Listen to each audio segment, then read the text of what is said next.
Let's now move on to our next topic, identifying business opportunities. To be successful entrepreneurs, we need to be continually innovating and looking for opportunities to grow our startups. But how do you find new opportunities to take your startup to new markets and growth levels? Here are 4 ways to identify more business opportunities. Number 1. Listen to your potential clients and past leads. When you're targeting potential customers, listen to their needs, wants, challenges, and frustrations with your industry. Have they used similar products and services before? What did they like and dislike? Why did they come to you? What are their objections to your products or services? This will help you to find opportunities to develop more tailored products and services, hone your target market, and identify and overcome common objections. Number 2. Listen to your customers. When you're talking to your customers, listen to what they are saying about your industry, products, and services. What are their frequently asked questions, experiences, frustrations, feedback, and complaints? This valuable customer information will help you identify key business opportunities to expand and develop your current products and services. Number 3. Look at your competitors. Do a little competitive analysis. Oh, but don't let it lead to competitive paralysis though. To see what other startups are doing, and more importantly, not doing. Where are they falling down? What are they doing right? What makes customers go to them over you? Analyzing your competitors will help you identify key business opportunities to expand your market reach and develop your products and services. Number 4. Look at industry trends and insights. Subscribe to industry publications. Join relevant associations. Set Google alerts for key industry terms and news and follow other industry experts on social media. Absorb yourself in your industry and continually educate yourself on the latest techniques and trends. A target market is the group of people or businesses you want to market your product or service to. In order to target these people, you must first determine who they are. The first step in determining your target market is to understand why your prospective customer would be looking for your product or service. Here are some steps on how you can analyze your product or service. Number 1. Look at your current customer base. Who are your current customers and why do they buy from you? Which ones bring in the most business? It is very likely that other people like them could also benefit from your product or service. Number 2. Check out your competition. Who are your competitors targeting? Who are their current customers? You may find a niche market that they are overlooking. Number 3. Choose your target market. With this information, you should be able to figure out not only who has a need for your product or service, but also who is most likely to buy it.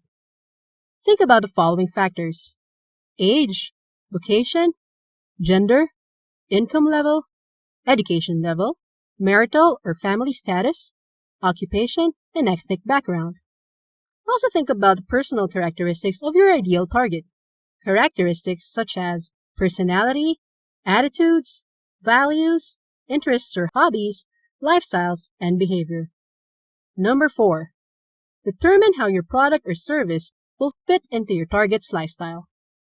How and when will they use the product? What features are most appealing to them? What media do they turn to for information? Do they read the newspaper, search online, or attend particular event? Number 5. Evaluate your decision. Once you've decided on a target market, be sure to consider these questions. Will my target really benefit from my product or service? Will they see a need for it? Can they afford my product or service? Once you figure out who your customers are, what they need, and how they shop, you will have a good idea of whom you should be focusing your marketing efforts on. By arming yourself with as much information about your ideal customer as you can push your sales rates over the top. Designing and testing your offering. When preparing to start a business, you should test your business idea to ensure it is viable. These are the steps to testing your business idea. Number 1. Build a prototype or test service. Although you're excited about your new business idea, you might want to wait a while before testing it, said Greg Eisenberg, a venture capitalist and serial entrepreneur.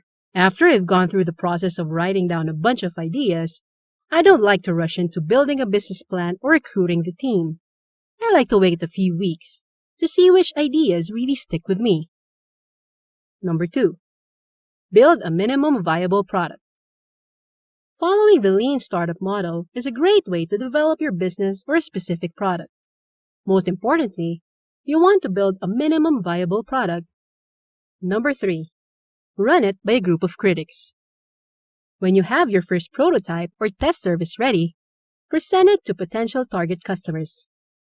You should talk to or survey at least 50 potential customers to see if they identify with the problem the same way you do. In other words, you need to find out if this is a real problem for a majority of your target market or just a few. Number 4. Tweak it to suit your test market. Eisenberg took a similar approach to testing 5By, an internet video finder app he developed and has since sold. Eisenberg and his team went to college campuses and showed mock-ups of what the product was going to look like. They found the feedback from students invaluable in fine-tuning the original idea. We were able to quickly gauge that people were frustrated that they couldn't open an app and just be able to find the best internet videos in whatever they were interested in with just a tap of a button. Eisenberg realized that although his initial business idea and mock-up were a good start, they needed tweaking. Number 5. Create a test website with social media tie-ins.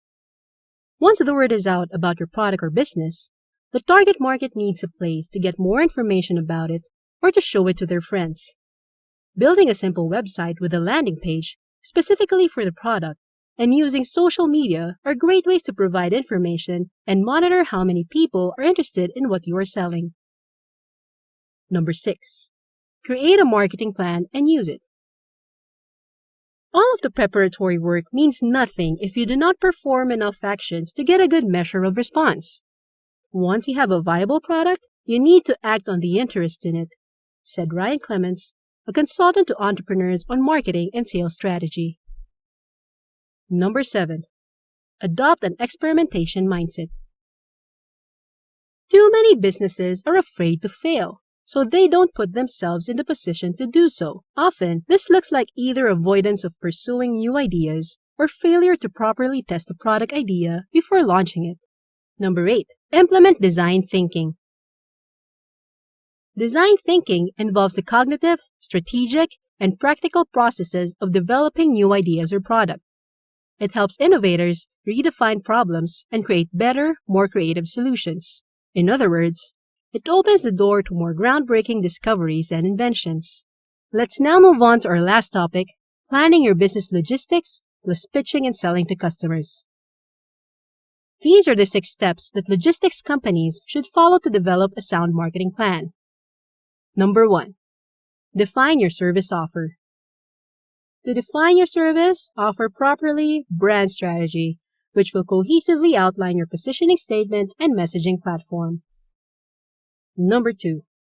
Determine your primary and secondary markets. It's important to establish your primary and secondary market focuses and reassess the market opportunity each year. Markets shift over time, and so might the demographics that need your logistics services. Number 3. Identify your competition. As a key rule, every company has competition, regardless of how specified or niche their services or markets may be. Even if your business can't identify direct competition, contextual competition still exists. Taking the time to thoroughly analyze any competition that may be lingering on the sidelines unnoticed can help your logistics company refine its vision and focus. Number 4. Articulate your value proposition. The proposition is an easy-to-understand reason why a customer should buy a product or service from that particular business. A value proposition should clearly explain how the product fills a need, communicate the specifics of its added benefit, and state the reason why it's better than similar products on the market. Number 5. Allocate a marketing budget. Determine how much money you want to spend on marketing and how it will be segmented. Will you disperse the budget across certain markets, or will it be spent promoting the company as a whole? Your marketing strategy and goals depend on what your primary marketing focus is, which is why it's crucial to establish a clear perspective and matching budget early on in the process. Number 6. Develop a tactical marketing plan. Once your budget is finalized, determine what marketing channels you will use to promote your value proposition to your target markets.